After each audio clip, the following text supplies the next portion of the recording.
dafa ne booy nelaw guddi gu mu nekk na nga jàng fatiha ñeenti yoon jàng suurat lixlaas yi ñetti yoon mën ngeen a jël note sax fi mu nekk léegi baaqiyaatu saalihaat mooy li nga xam ne waxtu woo jullee ba noppi jullit bu ne da nga ko def te dig nañu àjjana ci képp ku ko matal mu ngi ci risaala fi nabi sayyidin baaqiyaatu saalihaat mooy subhanallah walhamdulillah wala ilaha illa wallahu akbar ñeent yooyu la ñeent yooyu nga def ko ñeenti yoon subhanallah walhamdulillah wala akbar wala ilaha illa subhanallah walhamdulillah wala ilaha ba muy ñeenti yoon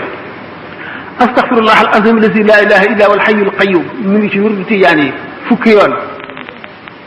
اللهم صل على بدر التمام اللهم صل على نور الظلام اللهم صل على الشفيع في جميع الانام اللهم صل على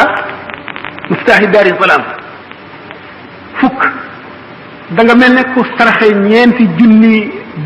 libidoor yi wurus te da nga am mujj gu rafet te da nga am tuyaabay koo xam ne at mu ne da nga aji umra te ci mujj gu rafet ngay deexee te yowmal xiyaam képp koo tooñoon wala koo amee loon xaq